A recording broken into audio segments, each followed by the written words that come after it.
narasi yang dibangun oleh tim Presiden Jokowi, ya kami tidak ingin berkomentar karena itu mungkin strategi. Tapi apa yang kami sampaikan ya apa adanya. Kasus Ratna Sarumpait jelas kami ditipu.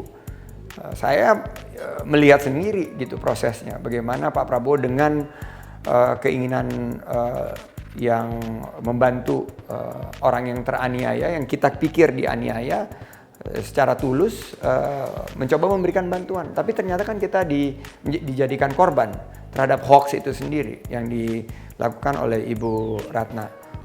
Berikutnya yang mengenai hal-hal yang disampaikan, ternyata terbukti itu hoax yang dituduhkan kepada saya. Sadat berkali-kali lihat cara saya berkampanye waktu di DKI, nggak berani lah. Gimana caranya kita membuat satu rekayasa? Kalian ada di sekitar kita, wartawan, sosial media semua memvideokan setiap kegiatan saya. Mana bisa kita buat rekayasa? Hari gini gitu loh. Hari gini nggak bisa. Hari gini itu kita harus tampil apa adanya. Karena kita nggak lagi bisa kontrol narasi kita. Masyarakat menyampaikan tanpa direkayasa. Semua itu ya direkam dengan baik oleh yang hadir di sana maupun dianalisa setelah itu. Jadi apa yang terjadi ya terjadi. Buat saya ini merupakan pembelajaran bagi politisi-politisi yang ke depan. Jangan pernah mendiskreditkan apa yang disampaikan oleh masyarakat bawah.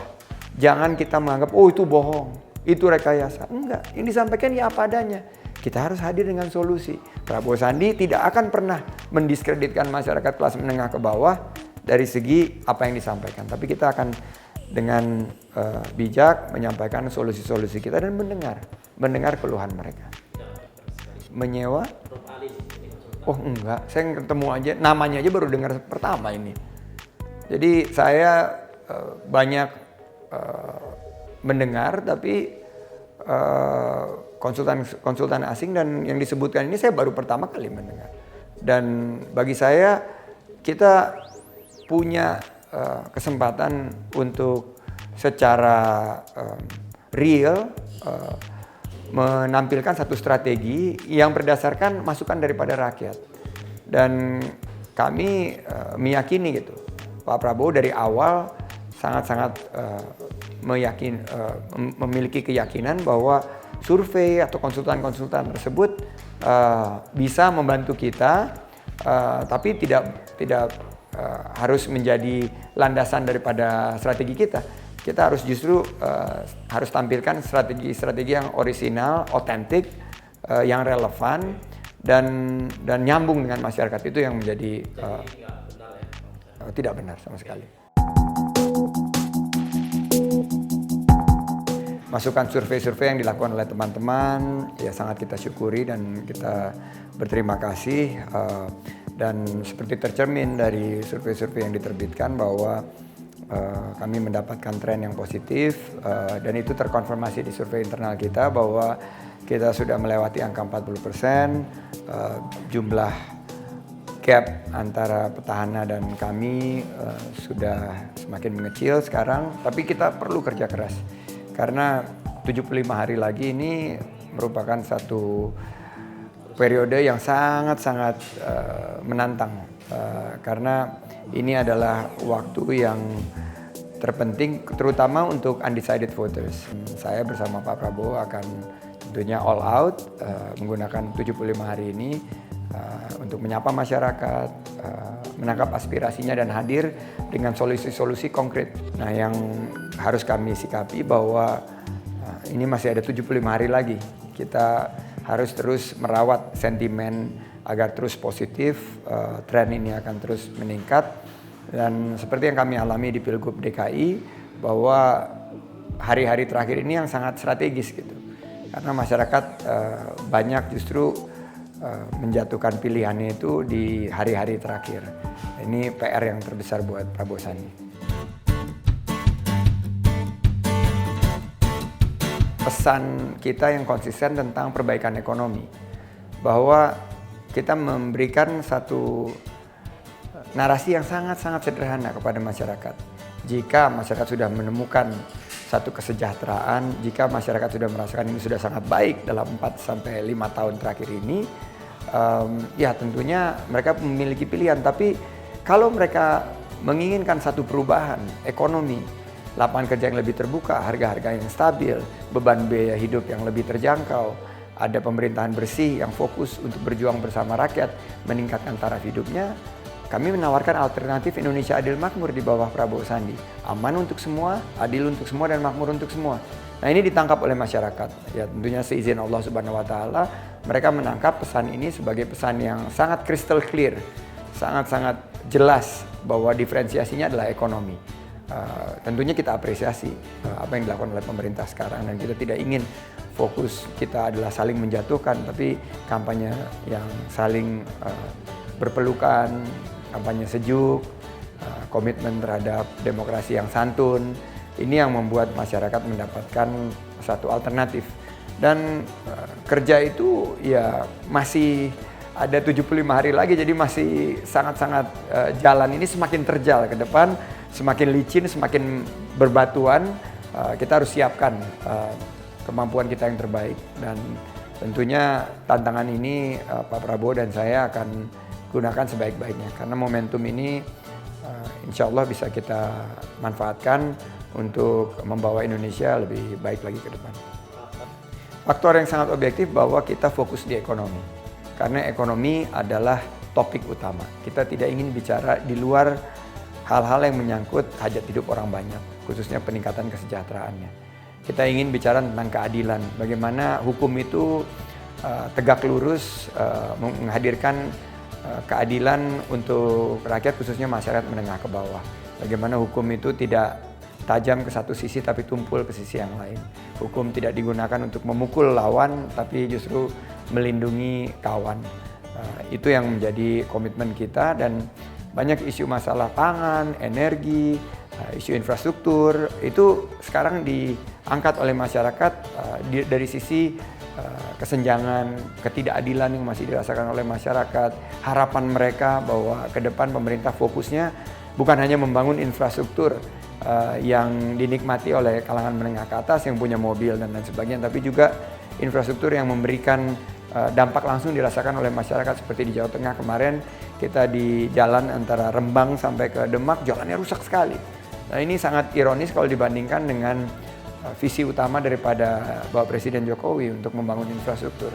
Justru infrastruktur yang langsung dirasakan oleh masyarakat tidak diperhatikan dengan baik, sementara infrastruktur yang hanya mungkin kalau kita lihat dipakai oleh sekelompok atau segelintir anggota masyarakat itu difokuskan. Bagi kami Prabowo Sandi ke depan, kita akan terus berkomitmen membangun infrastruktur, kita akan libatkan pihak swasta, kita akan dorong bahwa pola pembiayaan ke depan ini adalah pembiayaan yang inovatif, ada kemitraan antara pemerintah dan badan usaha, tidak tertumpu semuanya kepada BUMN, tapi juga kita ajak teman-teman Kadin, teman-teman HIPMI, teman-teman UMKM untuk ikut berpartisipasi dalam pembangunan kita ke depan. Karena fokus kita adalah pembangunan manusianya. Pembangunan infrastruktur yang fisik, ya tentunya kita akan rangkul sektor dunia usaha dan swasta untuk membangunnya. Ini yang menjadi pemikiran kami, dan banyak sekali potensi-potensi yang belum kita realisasikan. Ini yang menjadi PR bagi Prabowo Sandi, dan konsep visi Indonesia Adil Makmur itu adalah berpusat kepada pembangunan manusia Indonesia.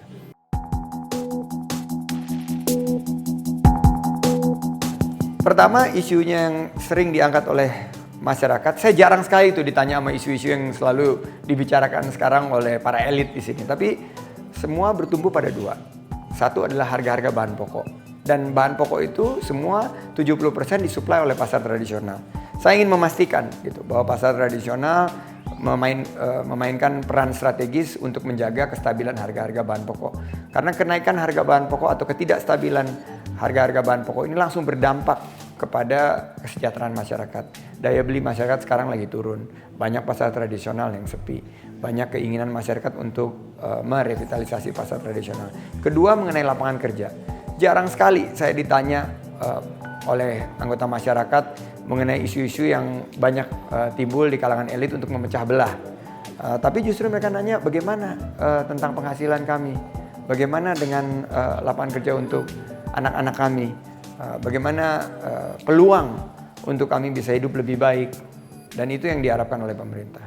Sekarang untuk di hadirkan pada 2019-2024. Terakhir mereka menyatakan bahwa program pemerintah mereka apresiasi, tapi banyak sekali yang tidak dirasakan oleh masyarakat. Berarti kan eksekusinya, pengawasannya lemah, perencanaannya belum optimal, eksekusinya tidak maksimal.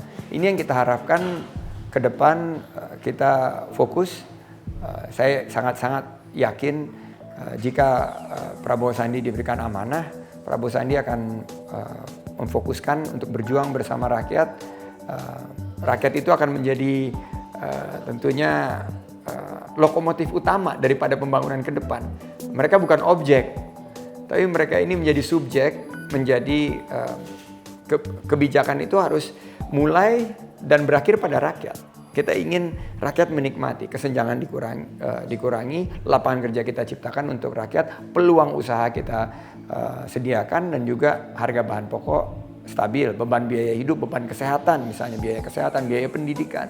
Banyak sekali yang menginginkan bahwa pendidikan itu biayanya lebih terjangkau ke depan. Petani mengeluhkan pupuk, Prabowo Sandi akan fokus bahwa petani tidak boleh tidak terdistribusi pupuk yang bersubsidi kepada mereka, harus dibagi seadil-adilnya. Obat-obatan untuk para petani, alat-alat pertanian, dan kebijakan-kebijakan yang sebetulnya dipertanyakan oleh masyarakat kelas menengah ke bawah, misalnya impor saat panen itu sangat menyengsarakan para petani. Ini yang akan kita fokuskan sebagai program yang 75 hari ke depan kita ingin sampaikan kepada masyarakat dan membantu mereka untuk menentukan pilihan. Alhamdulillah partai politik sekarang masuk gigi 3. Ini 75 hari ke depan, mungkin bulan depan masuk ke gigi 4. Kita ada akselerasi. Partai-partai politik sekarang berkonsolidasi. Kemarin PKS berkonsolidasi. Saya baru dapat briefing dari Habib Salim tadi malam bahwa semua sudah mendapatkan satu formula bagaimana calon anggota legislatif bisa bersinergi antara Pileg dan Pilpres. Dan sekarang juga kita temukan satu semangat baru ya di masyarakat ya. Di hampir tiap titik kunjungan saya mendapat sumbangan dari masyarakat, mau itu celengan, botol plastik yang diisi uang receh. Tapi ini merupakan partisipatif kolaboratif yang sekarang timbul di masyarakat. Mereka menginginkan satu perubahan, dan untuk suatu perubahan itu mereka rela berkorban. Ini suatu amanah yang luar biasa ya bagi Prabowo Sandi. Ini semakin memantapkan motivasi kita untuk menciptakan pemerintahan yang kuat dengan kepemimpinan yang tegas, berpihak kepada rakyat. Saya udah lebih dari 1.100 titik kunjungan ke masyarakat dan relawan hadir untuk membantu fasilitasi, menyediakan ruang, menyediakan tempat, menyediakan konsumsi. Dan ini saya nyatakan bahwa kemenangan Prabowo Sandi ini akan disumbang secara signifikan sekali oleh para relawan. Para relawan ini betul-betul mereka membangkitkan semangat sukarelawan, semangat volunteerism, dan ini yang dibutuhkan oleh politik kita sekarang. BPN ya tentunya bekerja mensinergikan semua pilar-pilar dari kekuatan kita yang ada di masyarakat. Dan BPN mengkoordinasikan mulai dari Sabang sampai Merauke. Kita lihat BPN bisa juga menjadi konduit dari acara-acara yang langsung menampung aspirasi masyarakat, dan BPN selama ini secara efisien dengan jumlah dana yang terbatas. Saya sangat kagum, luar biasa BPN ini bisa masuk ke dalam PAHESE, paket hemat sekali. Kita tahu kekuatan kita tidak sekuat petahana dari sumber daya pendanaan maupun kekuasaan dan lain sebagainya. Tapi sudah sangat maksimal, dan untuk itu kami berterima kasih kepada pimpinan-pimpinan dan teman-teman di BPN. Ya, ini yang saya juga cermati bahwa bukan hanya yang di level menengah ke bawah, tapi sekarang kita udah lihat para simpatisan relawan menyumbang 50 juta rupiah. Dulunya nggak pernah terjadi. Biasanya 100 ribu, 200 ribu, malah ada yang receh. Tapi sekarang ini jumlahnya udah 50 juta rupiah, 35 juta rupiah. Dan ini naik secara 3 kali lipat dibandingkan dengan sebelum debat. Jadi pasca debat ini kita dapat satu momentum juga untuk penggalangan dana, dan ini menjadi tantangan bagi tim kita karena ini harus dicatat, diverifikasi, divalidasi, dan know your contributor itu adalah konsep kami untuk transparansi dan akuntabilitas. Jadi kita pastikan bahwa peningkatan dari bantuan dari masyarakat ini juga dikelola dengan transparan dan akuntabel. Sebetulnya semua ini adalah bagian daripada program kita, bahwa 2 bulan pertama kita mendiagnosa permasalahan bangsa, dan kita sudah berhasil mendiagnosa bahwa permasalahan bangsa itu berfokus pada ekonomi, terutama lapangan pekerjaan dan biaya hidup, harga-harga bahan pokok yang memberatkan masyarakat khususnya menengah ke bawah.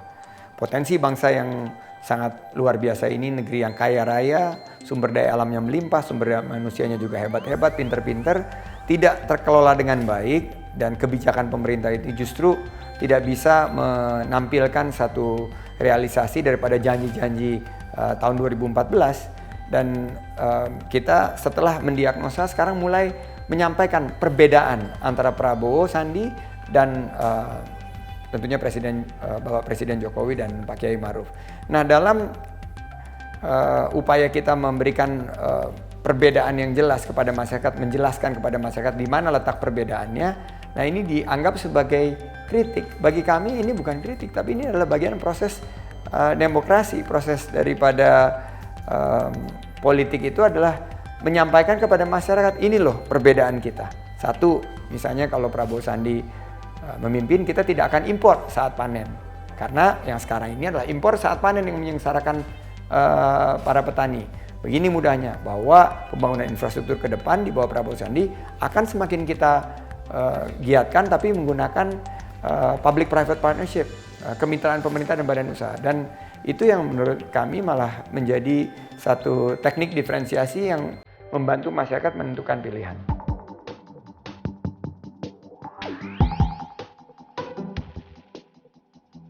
Bagi saya, siapa yang jadi presiden dan wakil presiden sudah tertulis di Lauhul Mahfuz 50.000 tahun yang lalu. Kita sebagai bangsa tentunya harus menghormati proses demokrasi ini, tapi tidak perlu saling terpecah belah, karena Allah sudah akan tentukan siapa yang menjadi presiden dan wakil presiden. Kita berikhtiar saja, tapi tidak perlu saling menjatuhkan. Kita nomor satukan ukhuwah kita, ukhuwah tentunya sebagai bangsa, dan kita tetapkan fokus kita adalah perbaikan, perubahan di bidang ekonomi. Karena yang terjadi kalau ekonomi sekarang diteruskan, kebijakannya yang kaya makin kaya, yang miskin makin miskin. Lapangan kerja tidak tercipta, UMKM tidak diberikan kesempatan dan peluang. Dan kesempatan itu ada tanggal 17 April 2019. Saya mengimbau kepada seluruh masyarakat untuk menggunakan hak pilihnya, dan tentunya yang kita harapkan adalah pemilu damai, pemilu yang sejuk. Apapun hasilnya harus didukung, karena ini semuanya untuk kebaikan Indonesia.